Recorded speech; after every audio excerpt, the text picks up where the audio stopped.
അമ്മ മാതാവിനും തിരുക്കുമാരനും ഒരായിരം നന്ദി. എൻ്റെ പേര് ജയശ്രീ, ഞാൻ പാലക്കാട് നിന്ന് വരുന്നു. ഞാനിന്നിവിടെ പറയാൻ പോകുന്ന സാക്ഷ്യം എൻ്റെ മകന് വേണ്ടിയിട്ടാണ്.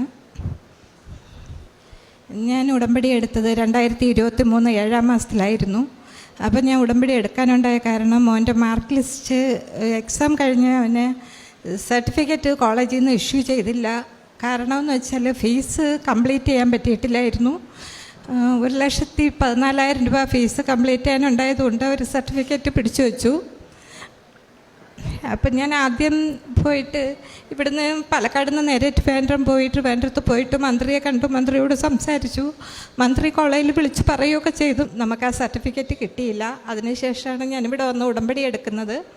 അപ്പോൾ ഒരു 6-7 മാസത്തോളം സർട്ടിഫിക്കറ്റിൻ്റെ പിറകിലായിരുന്നു. ഉടമ്പടി എടുത്ത് 90 ദിവസത്തിനകത്ത് വെച്ച് എനിക്ക് ആ സർട്ടിഫിക്കറ്റ് കിട്ടി. ഞാൻ രാവിലെ എഴുന്നേറ്റിട്ട് പ്രത്യക്ഷീകരണ പ്രാർത്ഥന ചെല്ലുമ്പോഴും ജപമാല ചെല്ലുമ്പോഴും ഒക്കെ ഞാൻ ഇത് തന്നെ പ്രാർത്ഥിച്ചുകൊണ്ട് ചെല്ലേ.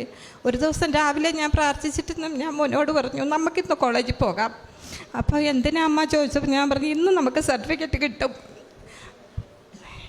അങ്ങനെ ഞാനും മോനും കൂടെ നേരെ കോളേജിലെത്തി. കോളേജിൽ ചെന്നപ്പോൾ അവർ ഓഫീസിൽ സ്റ്റാഫ് ചോദിച്ചാൽ എന്താ ഇന്ന് വന്നേ? അപ്പം ഞാൻ പറഞ്ഞു, പ്രിൻസിപ്പളിനെ ഒന്ന് കാണണം. പ്രിൻസിപ്പൾ ഇന്ന് ലീവാണ്, നിങ്ങൾ സർട്ടിഫിക്കറ്റിന് വന്നതല്ലേ, അവിടെ ചെന്ന് സൈൻ ചെയ്ത് സർട്ടിഫിക്കറ്റ് മേടിച്ചോളൂ. അപ്പം ഞാൻ പെട്ടെന്ന് ഇങ്ങനെ സ്ട്രക്കായി നിന്നു. ഞാൻ വിചാരിക്കുക 1,14,000 രൂപ ഫീസ് അടയ്ക്കണം. അവരൊന്നും പറഞ്ഞില്ല. അവർ സർട്ടിഫിക്കറ്റ് തന്നു. നമ്മൾ അത് മേടിച്ചു. എത്ര നന്ദി പറഞ്ഞ് എന്ത് പറയണമെന്നറിയത്തില്ല. എത്ര നാളതിൻ്റെ പിറകെ നടന്നിട്ട് 90 ദിവസം കൊണ്ട് നമുക്ക് ആ സർട്ടിഫിക്കറ്റ് തിരിച്ചു കിട്ടി. രണ്ടാമത്തെ സാക്ഷ്യം എന്ന് പറയുന്നത്, എൻ്റെ മകൻ്റെ ഇവിടെ ഒരു വലിയൊരു സിസ്റ്റ് ഉണ്ടായിരുന്നു. അപ്പം ഞാനത് ഡോക്ടറെ കൊണ്ട് കാണിച്ചപ്പോൾ ഡോക്ടർ പറഞ്ഞു അത് ഉള്ളിലേക്ക് അധികം വളർന്നു പോയി, അപ്പം ഇനി സർജറി അല്ലാതെ വേറൊരു ഓപ്ഷനില്ല, സർജറി ചെയ്യണം പറഞ്ഞു. അപ്പം ഞാൻ ശരി ആയിക്കോട്ടെ പറഞ്ഞിട്ട് സർജറിക്ക് ഡേറ്റ് എടുത്തു. സാറ്റർഡേയിൽ ഡേറ്റ് എടുത്തു സർജറിക്ക്. അപ്പം മെഡിസിൻ കുറച്ച് മെഡിസിനൊക്കെ വാങ്ങിച്ചു. അപ്പം ഞാൻ വിചാരിച്ചു, മാതാവേ ഇനി എത്ര രൂപ ബില്ല് വരും? എന്നിട്ട് ഫ്രൈഡേ ഈവനിങ്ങിൽ വരാൻ പറഞ്ഞിട്ട് വീട്ടിൽ വന്നു. വീട്ടിൽ വന്നു കഴിഞ്ഞിട്ട് ഞാൻ എല്ലാ ദിവസവും ഇരുന്നിട്ട് പ്രത്യക്ഷീകരണ പ്രാർത്ഥന ചൊല്ലുക, തൈലം നന്നായിട്ട് പുരട്ടുക, എന്ത് കാര്യത്തിനും എൻ്റെ മോൻ എൻ്റെ കൂടെ നിന്നു. കുറച്ച് ദിവസം കഴിഞ്ഞപ്പോൾ നോക്കുമ്പം ഫ്രൈഡേ ഈവനിങ്ങിൽ അവിടെ പോകണം. നോക്കുമ്പം ആ ഒരു സിസ്റ്റ് അവിടെ ഇല്ല. അപ്പം ഞാൻ പറഞ്ഞു, ആ സിസ്റ്റ് പോയി, ഇനിയിപ്പോൾ ഹോസ്പിറ്റലിൽ പോവണ്ട. സാറ്റർഡേ രാവിലെ ഹോസ്പിറ്റലിൽ നിന്ന് കോള് വരികയാണ്, സർജറി പോസ്റ്റ് ചെയ്തല്ലോ, പേഷ്യൻ്റ് എന്താ ഇതുവരെ എത്തിയിട്ടില്ലല്ലോ എന്ന്. അപ്പം ഞാൻ പറഞ്ഞില്ല, സർജറി വേണ്ട, ഇപ്പം മോന് കുഴപ്പമൊന്നുമില്ല, ഇപ്പം വരുന്നില്ല. അപ്പോൾ അവരൊരുപാട് ചീത്ത പറഞ്ഞു, നിങ്ങൾ നേരത്തെ അറിയിക്കേണ്ടായിരുന്നു എന്നൊക്കെ. പക്ഷെ നമ്മൾ ഈ ഒരു സന്തോഷത്തിൽ അവരെ അറിയിക്കാൻ വിട്ടുപോയതാണ്. അങ്ങനെ അത് കഴിഞ്ഞിട്ട് മൂന്നാമത് എന്ന് പറയുന്നത് എൻ്റെ നൈബർ, എൻ്റെ ഒരു ഫ്രണ്ടാണ്. അപ്പോൾ അതിൻ്റെ മകൾക്ക് വേണ്ടിയിട്ട് B.Ed അഡ്മിഷന് വേണ്ടിയിട്ട് കൊടുത്തിരുന്നു. അപ്പം പന്തള NSS കോളേജിലേക്കാണ് അവർ അഡ്മിഷൻ കൊടുത്തത്. അവർ കമ്മ്യൂണിറ്റി കോട്ടയിലാണ് കൊടുത്തിരുന്നത്. പക്ഷേ ഫോം മാറിയിട്ട് അത് മാനേജ്മെൻറ്റ് കോട്ടയായിപ്പോയി. അപ്പോൾ അഡ്മിഷൻ കിട്ടുമെന്ന് പ്രതീക്ഷിച്ചിരുന്നു. ലാസ്റ്റ് ഡേയിലാണ് കോളേജുകാർ അറിയിക്കുന്നത്, നാളെ ലാസ്റ്റ് ഡേ ആണ്, അഡ്മിഷൻ കുട്ടിക്ക് കിട്ടില്ല, നിങ്ങളൊക്കെ ഫോം മാറിപ്പോയി, കമ്മ്യൂണിറ്റി കോട്ടയല്ല മാനേജ്മെൻറ്റ് കോട്ടയായിപ്പോയി എന്ന്. അപ്പോൾ അവർക്ക് വല്ലാണ്ട് സങ്കടമായി. അപ്പം ഞാൻ പറഞ്ഞില്ല, നമുക്ക് പ്രാർത്ഥിക്കാം. അപ്പം ഞാൻ പ്രാർത്ഥിച്ചു. കുറച്ച് ഉപ്പും തൈലമൊക്കെ കൊടുത്തു അവർക്ക്. ഹിന്ദു ആണ്. അപ്പം ഞാൻ നന്നായി പ്രാർത്ഥിച്ചു. രാവിലെ എണീറ്റ് 5:30 മണിക്ക് പ്രത്യക്ഷീകരണ പ്രാർത്ഥന കഴിഞ്ഞപ്പോൾ ഞാൻ അവരെ വിളിച്ചു. അപ്പോൾ എന്നോട് ചോദിച്ചു, എന്താ ചേച്ചി ഇത്ര നേരത്തെ എന്നെ വിളിക്കുന്നേ? അപ്പം ഞാൻ പറഞ്ഞില്ല, അഡ്മിഷൻ്റെ എന്താ പറഞ്ഞു, അത് ഇന്നലെ വിളിച്ചിട്ട് കിട്ടില്ല പറഞ്ഞു. ഞാൻ പറഞ്ഞു, അതെങ്ങനെയാണ് കിട്ടില്ല പറയുന്നത്? ഇന്ന് ഉച്ചയ്ക്ക് ശേഷം ഇല്ലേ അവർ ക്ലോസ് ചെയ്യൂ, അതുവരെ സമയമുണ്ട്, ഉറപ്പായിട്ടും അത് കിട്ടും. എന്നിട്ട് ഞാൻ സാധാരണ പോലെ 12:30 ആയപ്പോൾ അമ്മു എന്നെ വിളിക്കുകയാണ്, ചേച്ചിക്ക് അതെങ്ങനെയാണ് മനസ്സിലായത്? ഞാൻ പറഞ്ഞു, എനിക്കല്ല, അമ്മയല്ലേ പോയത് അഡ്മിഷന്. അപ്പോൾ അത് അഡ്മിഷൻ അതുകൊണ്ടാണ് കിട്ടിയത്. 12:30 ആയപ്പോൾ കോളേജിൽ നിന്ന് വിളിച്ച് പറയാം, ഓൺലൈൻ ഫീസ് അടച്ചോളൂ, കുട്ടിക്ക് അഡ്മിഷനുണ്ട് എന്ന്. അപ്പോൾ അതൊരു വല്ലാത്ത അനുഭവങ്ങൾ തന്നെയാണ്. ഞാനിനി മോൻ്റെ കയ്യിലോട്ട് കൊടുക്കും. എനിക്ക് പറയാനുള്ള സാക്ഷ്യം എന്ന് വെച്ചാൽ, ഈ കഴിഞ്ഞ മാസം 28-ാം തീയതി എനിക്ക് എൻട്രൻസിൻ്റെ എക്സാം ഉണ്ടായിരുന്നു. അതൊരു ഓൾ ഇന്ത്യ ബേസ്ഡ് എക്സാമാണ്. എനിക്കത് കിട്ടുന്നതിനൊരു പ്രതീക്ഷ ഉണ്ടായിരുന്നില്ല. കാരണം ക്വസ്റ്റ്യൻസ് അത്ര ടഫുമായിരുന്നു. എഴുതി കഴിഞ്ഞപ്പോഴൊന്നും എനിക്ക് വലിയ പ്രതീക്ഷയൊന്നും ഉണ്ടായിരുന്നില്ല. പക്ഷേ എക്സാമിന് ഇരുന്ന സമയത്ത് ഞാൻ മാതാവിൻ്റെ കാശുരൂപവും കൈ പിടിച്ച് ഉപ്പെല്ലാം അവിടെ ഇട്ട് എല്ലാം ചെയ്തിട്ടൊക്കെയായിരുന്നു, പ്രാർത്ഥിച്ചിട്ടൊക്കെയായിരുന്നു ഇരുന്നത്. പിന്നെ ഇന്നലെയാണ് അതിൻ്റെ റിസൾട്ട് വന്നത്. റിസൾട്ട് വന്നപ്പോൾ ശരിക്കും അത്ഭുതം എന്ന് തന്നെ പറയാം. എനിക്ക് ഒരിക്കലും കിട്ടുന്ന പ്രതീക്ഷിച്ചല്ല. എനിക്ക് റാങ്കും സ്കോളർഷിപ്പോടും കൂടിയാണ് അതിൻ്റെ റിസൾട്ട് വന്നത്.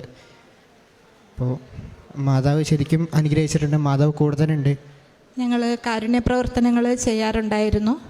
എന്ന് വെച്ചാൽ അവിടെ ഓട്ടോ സ്റ്റാൻഡിൽ, ഗവൺമെൻറ് ഹോസ്പിറ്റലുകളിലൊക്കെ എല്ലാവർക്കും ഫുഡ് കൊണ്ട് കൊടുക്കുമായിരുന്നു.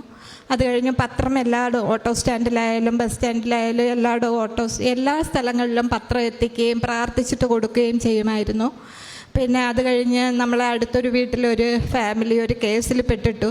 ഭയങ്കര ബുദ്ധിമുട്ടിലേക്ക് പോയപ്പോൾ അവരെ വിളിച്ച് ഞാൻ എൻ്റെ വീട്ടിൽ കൊണ്ടുവന്ന് ആ ഫാമിലിയെ കൊണ്ടുവന്ന് ഒരു 15 ദിവസത്തോളം കൂടെ താമസിച്ചു. ആ പ്രശ്നം സോൾവ് ചെയ്തതിന് ശേഷമാണ് അവരെ ഞാൻ തിരിച്ചു വിട്ടത്.